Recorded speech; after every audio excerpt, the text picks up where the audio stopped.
Assalamualaikum warahmatullahi wabarakatuh. Kembali berjumpa dengan saya di pelajaran ilmu pengetahuan alam. Pada video kali ini kita masih membahas tentang listrik dinamis ya. Pertemuan sebelumnya kita membahas tentang rangkaian listrik nih pada listrik dinamis, termasuk di dalamnya arus listrik, kuat arus listrik, terus hukum Ohm dan hukum Kirchhoff ya. Nah, untuk kali ini kita akan membahas tentang energi dan daya listrik. Teman-teman, lihat, tahu gambar apa ini? Pastinya tahu dong ya. Ini gambar apa? Kabel yang dihubungkan ke dalam steker atau ke dalam stop kontak listrik.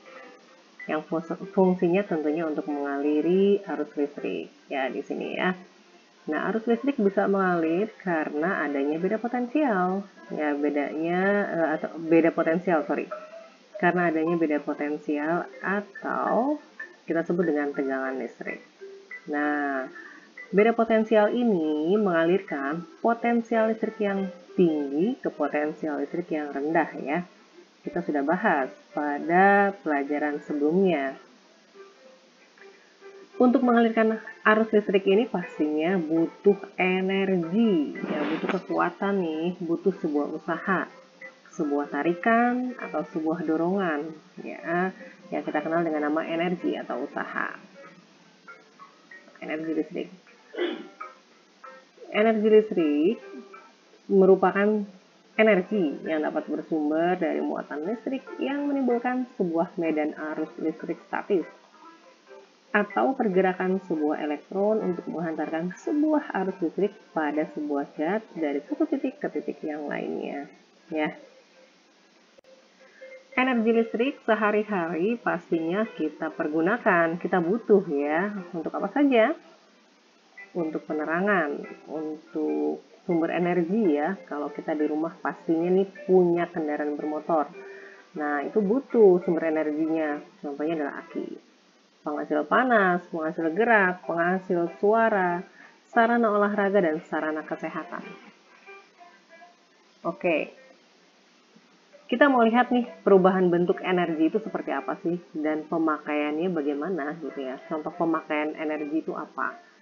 Seperti yang telah kita ketahui bersama bahwa energi itu tidak bisa diciptakan dan tidak bisa dimusnahkan, tapi bisa berubah bentuk ya, bisa berubah.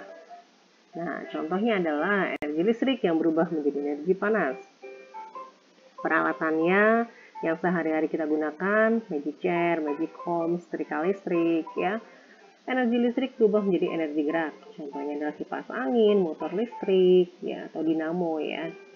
Energi listrik berubah menjadi energi bunyi. Contohnya radio, tape recorder, speaker ya. Terus juga ada energi listrik yang berubah menjadi energi kimia. Nah, ini contohnya adalah aki tadi ya, aki atau akumulator. Terus pada saat kita mengisi baterai handphone ya, kita ngecas handphone, pastinya arus listriknya itu mengalir dan masuk ke dalam chargerannya. Kemudian baru ke handphone kita ya. Terus energi listrik yang berubah menjadi energi cahaya. Contohnya adalah lampu yang kita gunakan, baik itu lampu pijar, lampu neon, lampu merkuri yang di pinggir jalan, itu adalah contoh-contohnya. Nah, untuk mengukur besar energi listrik ini, kita bisa lakukan pada saat terjadi perubahan energi listrik menjadi kalor atau panas. Besarnya energi listrik itu berbanding lurus dengan tegangan atau beda potensial ya, terus waktu dan kuat arus. Atau secara matematis bisa kita tuliskan seperti ini nih ya. Oke.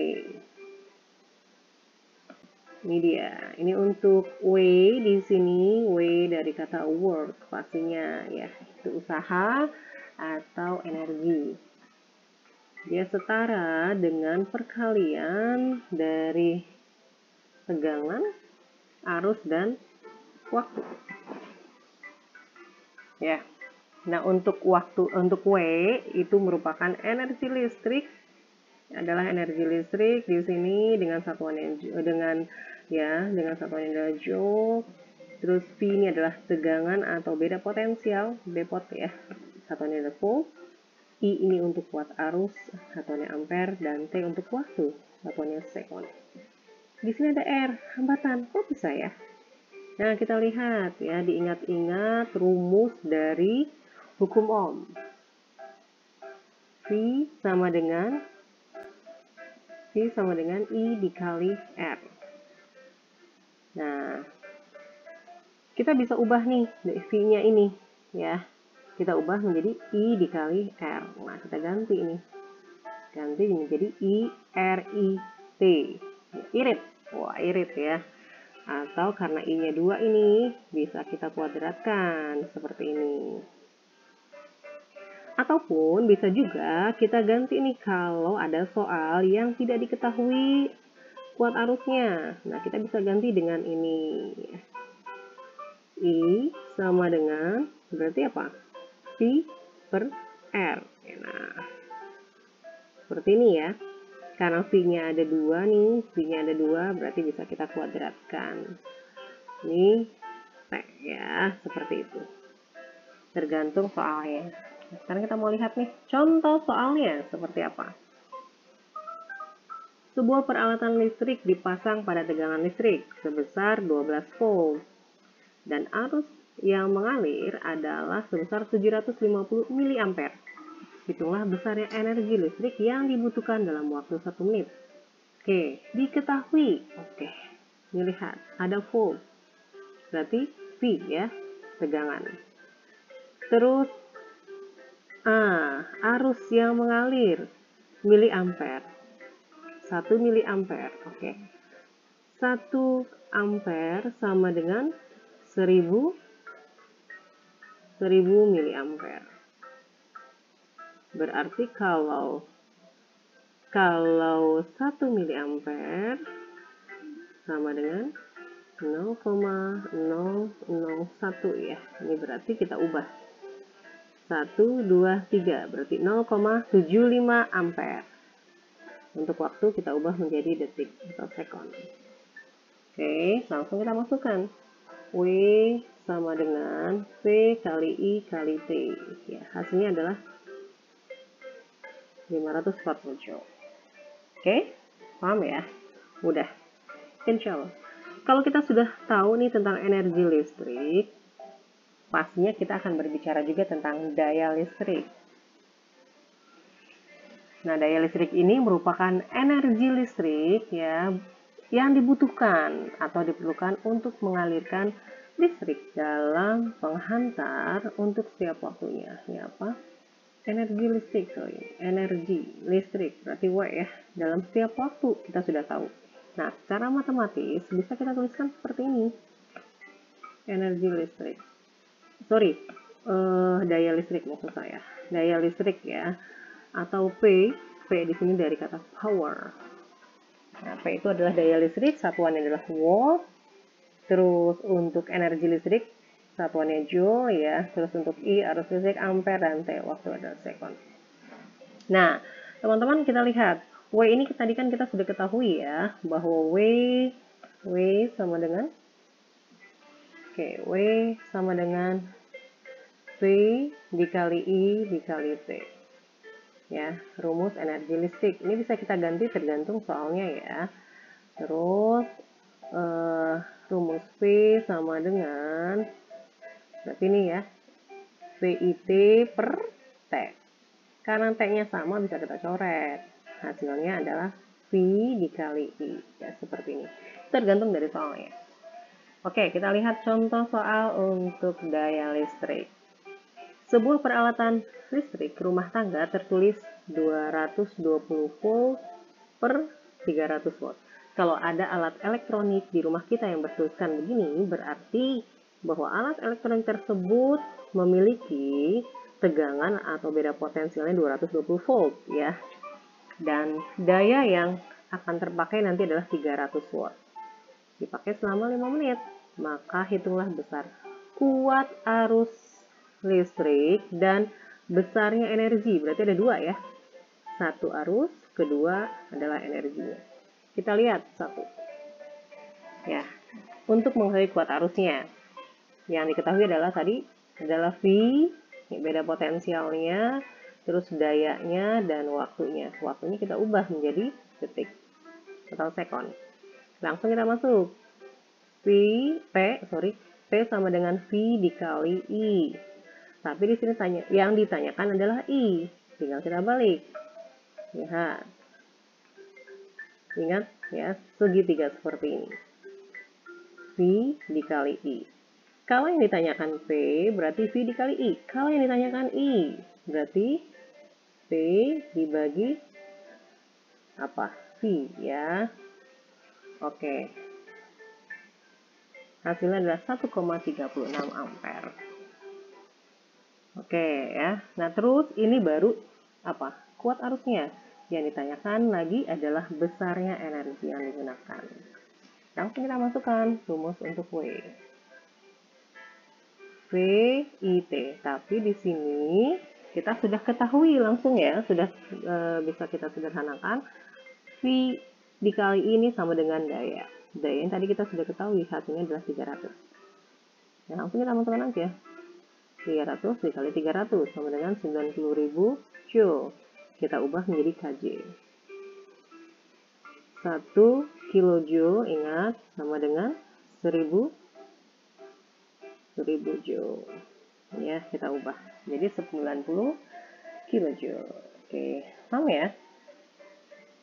Oke, sekarang kita lihat. Di rumah kita pastinya bukan cuma satu alat elektronik yang kita pakai.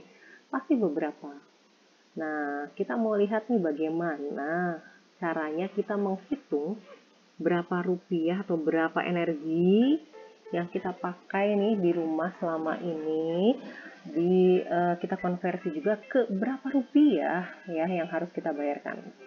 Oke, kita bisa menggunakan ya dengan menggunakan rumus seperti ini, yaitu besarnya energi dikali tarif 1 kWh, jadi satuannya kWh ya, kWh dikali berapa hari. Kalau 1 bulan berarti 30 hari, kalau 1 bulannya 28 hari ya dikali 28 hari ya.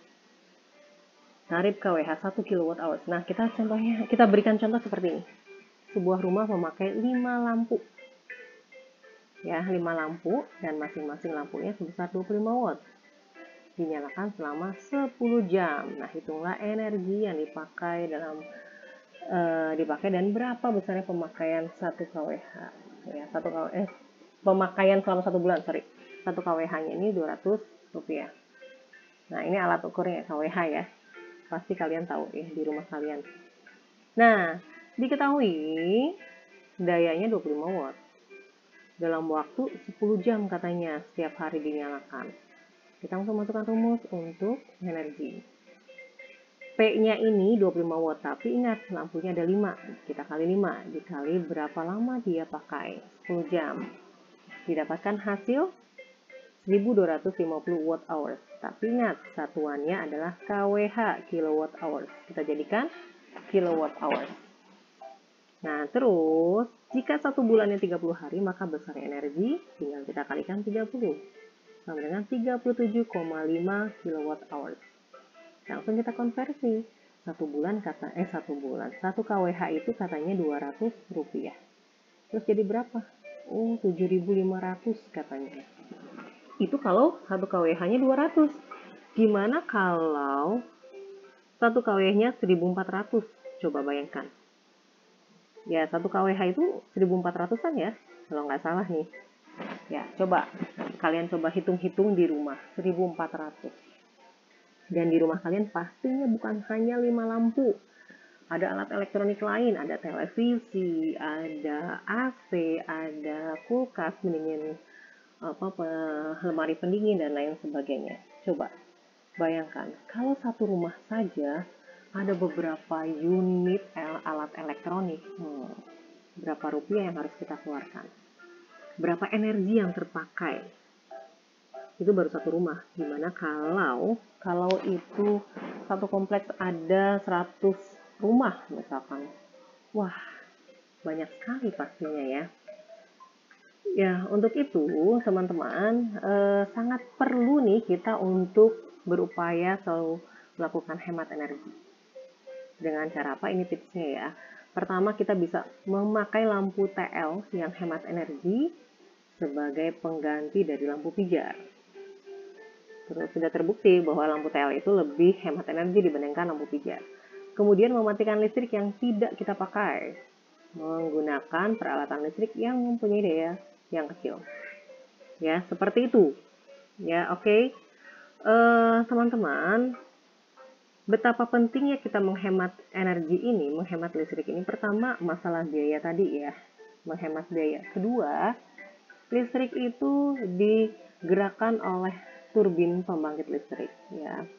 Nah, turbin pembangkit listrik ini pasti membutuhkan energi, membutuhkan apa? Membutuhkan bahan bakar. Nah, bahan bakarnya ini berasal dari energi fosil. Contohnya minyak bumi, batu bara.